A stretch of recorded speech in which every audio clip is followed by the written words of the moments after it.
In February 2025, one of the most powerful men inside the Watchtower organization landed in Brazil.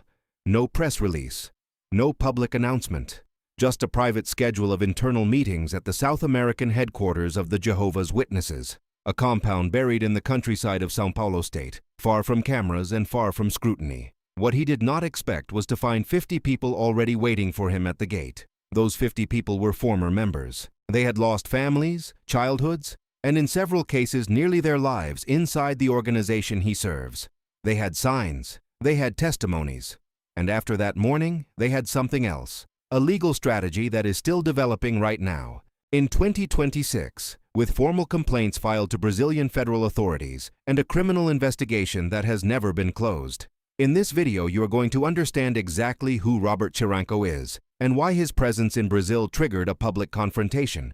What happened at the Bethel gate on that February morning, what the protesters were demanding, and why those demands carry real legal weight today, and why Brazil, a country the Watchtower Society once treated as its crown jewel in Latin America, is becoming one of the most dangerous legal and political fronts the organization has ever faced. Stay with me, because this story did not end when Ciranko boarded his flight home. It is still moving. 1. What the Brazilian Bethel actually is, and why it was built in the middle of nowhere. Cesareolândia is not a city most people outside São Paulo state could find on a map. It sits about 150 kilometers from the state capital. Small, agricultural, the kind of place that barely registers as you pass through it on the highway. There is no major industry there, no university, no reason for the international press to ever point a camera in its direction. And that is precisely why the Watchtower Society chose it. In 1980, the organization built their Brazilian headquarters on the edge of that city. What they constructed was not a church and not an office building. It is a self-contained compound large enough to house over 1,200 full-time residents, equipped with its own printing infrastructure, its own food production facilities, its own internal transport network. Every year, roughly 7,000 tons of religious literature leave that facility in more than 90 languages, distributed across South America and far beyond. The witnesses call it Bethel. In organizational terms, it is the engine of Watchtower operations across the entire Latin American region. Understanding the scale of that facility matters because it tells you something about how the organization thinks about Brazil. This is not a regional office. This is a headquarters built to last, built to grow, and built to operate at a remove from the kind of public scrutiny that comes with being located in a major city. The choice of Cesareolândia was not accidental. Organizations that prefer to operate without interference tend to build their infrastructure in places where interference is unlikely. For decades, that strategy worked. Brazil ranked among the most densely active Jehovah's Witness populations anywhere on Earth, roughly one active publisher for every 222 people in the country. Publisher is the term the organization uses for members who go door to door regularly. For a long time, Brazil was a growth story, and the Bethel in Cesareolândia was the symbol of that growth. The printing presses ran, the literature shipped, the congregations multiplied. Then, around 2020, the numbers started moving in the wrong direction. Membership began declining. Congregations reported drops in attendance and in the number of hours being reported by active publishers. The pandemic played a significant role. It forced congregations online and exposed many members, for the first time in their lives, to information the organization had spent years instructing them to avoid. What they found did not match the version of history they had been taught. The 1975 prophecy failure, the internal handling of abuse allegations, the billions in real estate the organization had quietly liquidated over the previous decade, while simultaneously requesting financial contributions from congregations. The gap between what they had been told and what was publicly documented was, for many of them, impossible to close. By the time Robert Ciranko boarded a flight to Brazil in early 2025, the Bethel in Cesareolândia was no longer just a symbol of Watchtower expansion. It was the address on a building where an organization was trying to understand why it was losing the country it had spent 40 years building. Point 2. Who Robert Ciranko is, and why this visit was not a celebration. Robert Louis Ciranko was born in Brooklyn in March 1947 into a Hungarian immigrant family with roots in the Jehovah's Witnesses going back 4 generations. He has served as president of the Watchtower Bible and Tract Society of Pennsylvania since 2014. He is not technically a full member of the governing body. He holds the position the organization calls a helper, which is the executive layer responsible for translating the governing body's theological decisions into operational reality across the global structure. In practice, that distinction changes very little for the people living under Watchtower authority. He is one of the most powerful figures in the entire organization, and as of February 2025, he had never made an official visit to Brazil during his entire presidency. That last detail is worth sitting with. A presidency of over a decade, in a country with one of the largest active witness populations on Earth, and this was his first trip. When the Brazilian ex-JW community learned that Ciranko was coming, not for a public convention, not for an event that would be announced on JW.org, but for closed-door institutional meetings, the response was immediate. What the organization described publicly as a series of institutional commitments was, by all available evidence, a crisis management visit. The membership decline accumulating since 2020 had reached a point where it required attention at the leadership level. Ciranko came to Cesario Lange to sit in rooms with branch leadership and work through why Brazil was no longer performing the way the organization needed it to perform. That is not speculation. It is the only organizational logic that explains why the president of the Watchtower Society of Pennsylvania would make his first ever trip to Brazil at that particular moment, without any public-facing program and with no announcement made in advance. He came to address a crisis from the inside. He arrived to find that the outside had been waiting for him. Point 3. The protest. What happened at the Bethel gate on February 15th. The demonstration began at approximately 9 in the morning on Saturday, February 15, 2025. Around 50 former Jehovah's Witnesses gathered outside the Bethel perimeter in Cesario Lange. They had driven from São Paulo, from Campinas, from cities across the interior of the state. Some had traveled further. They had signs, they had banners, and they had a spokesperson who had spent the previous year building the infrastructure to turn individual pain into collective legal pressure. His name is Jan Rodrigues. He was expelled from his own home at 15 years old when he stopped believing. He did not leave gradually or quietly. He was pushed out, the way the organization instructs families to push out anyone who stops complying. He lost his home, his social circle, and every support structure he had ever known in a single moment. That experience is not unusual inside the Jehovah's Witnesses. It is policy. It has a name. And in 2024, Rodrigues built an organization around it. The MAVTJ, the Movement to Aid Victims of Jehovah's Witnesses, is a Brazilian advocacy group focused on legal action, public documentation, and direct pressure on federal authorities. When Ciranko's visit became known, the MAVTJ mobilized its network and showed up at the gate. The protest was peaceful. But the people who came were not there to perform outrage for a camera. They were precise. They had specific demands. They had documented cases. And they had names. Ciranko did not come out to meet them. No representative of the organization spoke to the protesters directly. The Watchtower Society later issued a press statement describing the visit as institutional in nature and treating the demonstration as something separate from its purpose.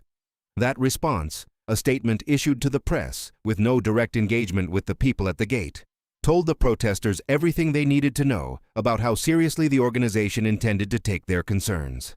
They decided that if the organization would not answer their questions voluntarily, they would find venues where answering was not optional. In the weeks that followed, the MAVTJ began formally collecting documentation for legal action. Rodrigues organized subsequent protests in São Paulo, Brasília, Rio de Janeiro, and Curitiba. Formal complaints were submitted to Brazil's Ministry of Human Rights. And the movement that began with 50 people outside a gate in a city nobody had heard of started drawing attention from international advocacy networks that had been fighting the same organization on different continents for years. 3 categories of demand appeared on the signs at Cesario Lange, and each one represents a separate legal and human rights crisis that is now generating real institutional consequences. Understanding all 3 is necessary to understanding why this protest was not a moment. It was the opening of something that is still ongoing. The first demand was an end to shunning. When a member of the Jehovah's Witnesses is disfellowshipped, for leaving the faith, for accepting a blood transfusion, for a same-sex relationship, for doctrinal disagreement, for any number of reasons the organization treats as grounds for expulsion, the congregation is directed to treat that person as though they no longer exist. Family members still inside are instructed to cut contact entirely. Parents stop speaking to children. Siblings stop speaking to siblings. Adult children stop speaking to elderly parents. The organization frames this as a matter of personal biblical conscience, but the guidance is published in official Watchtower literature, reinforced in congregation meetings, and applied consistently enough across thousands of congregations worldwide that calling it a personal decision is, at minimum, a significant distortion of how it actually operates. The MAVTJ has documented case after case of former members who filed police reports not because they expected criminal charges, but simply to create a legal record of being abandoned. A woman in her 70s who spent 4 decades in the faith, now walking past her own children in silence on the street. A teenager told by her mother that any contact was impossible until she returned to the organization. A man who learned of his father's death through a third party because no one inside the congregation felt able to call him. These are not theological abstractions. They are documented, quantifiable human consequences happening inside Brazilian families right now, driven by guidance that originates in the compound at Cesario Lange. In February 2026, exactly 1 year after the protest, the Supreme Court of Norway was hearing arguments over whether the Norwegian state should strip the Jehovah's Witnesses of government subsidies specifically because of this practice. The legal principle being tested in Oslo is the same one the Brazilian activists are pushing for at home. If shunning causes documented, measurable psychological harm to citizens, the state has grounds to treat it as something other than protected religious expression. That case is being watched by Ex-JW legal networks in every country where this movement has a docket. What Norway decides will matter far beyond Scandinavia. The second demand was accountability for the blood transfusion doctrine. The organization teaches that accepting a blood transfusion, even in a life-threatening emergency, even to save a child, is a violation of divine law. The biblical basis is a set of passages from Genesis, Leviticus, and the Book of Acts that the Watchtower Society interprets as a prohibition on consuming blood in any form. The organization publishes accounts of members, including children, who refused transfusions and died, and frames those deaths as evidence of spiritual faithfulness, as acts of heroism that honor God. That material is produced and distributed from the printing facilities in Cesario Lange. Brazilian hospitals have documented cases of parents refusing life-saving treatment for their children based on this doctrine. Courts have been called upon to intervene, authorizing emergency transfusions over parental refusal. The institutional pressure standing behind every single one of those refusals, the literature on the kitchen table, the elder who reinforced the doctrine in a home visit, the congregation that would treat a blood transfusion as grounds for disfellowshipping. All of it traces back to decisions made at the top of the organization that Ciranko flew to Brazil to represent. The protesters at the gate were asking him to acknowledge that chain of responsibility.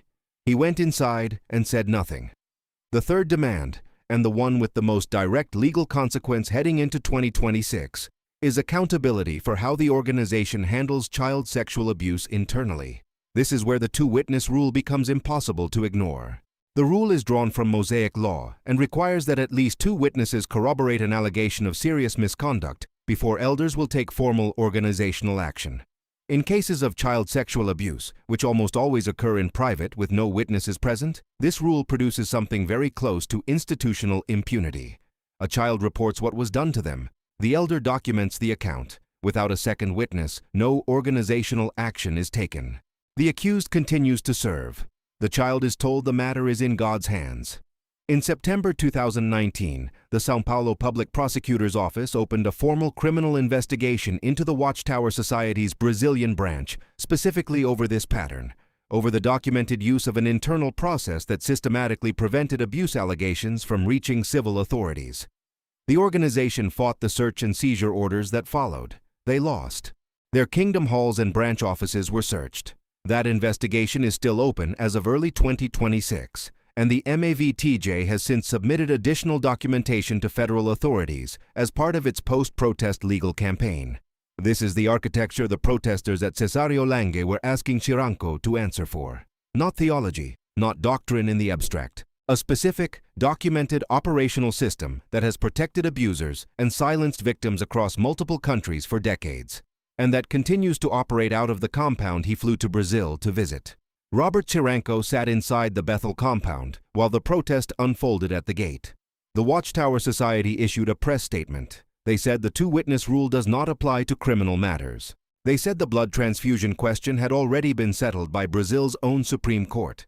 They said shunning is a personal decision, not organizational policy. All three of those answers are technically accurate in the narrowest possible legal reading. None of them addressed the child who reported abuse and was told to wait on God's justice. None of them addressed the parent who will watch their child die before allowing a transfusion, because the literature distributed from Cesario Lange told them that is what faithfulness looks like. None of them address Jan Rodriguez, who was pushed out of his own home at 15 years old and who stood at that gate not as a protester performing anger for a crowd, but as someone asking a precise question to a man who flew across the world and chose not to answer it. In 2026, the reckoning with high-control religious organizations is accelerating across multiple legal systems at the same time. Norway is litigating shunning at the Supreme Court level. The Victorian Parliament in Australia completed a formal inquiry with the Jehovah's Witnesses as a primary subject, and its recommendations are being reviewed for legislative action. Brazil's 2019 criminal investigation remains open, and the MAVTJ, which began with a single protest outside a gate in a city most people have never heard of, has now taken its documentation to federal authorities in 4 Brazilian cities and is not stopping. The Watchtower Society built their Latin American headquarters in a small city surrounded by farmland, far from cameras, far from scrutiny. They built it to last. They built it to be invisible. The people who grew up inside its walls are making that harder every single day.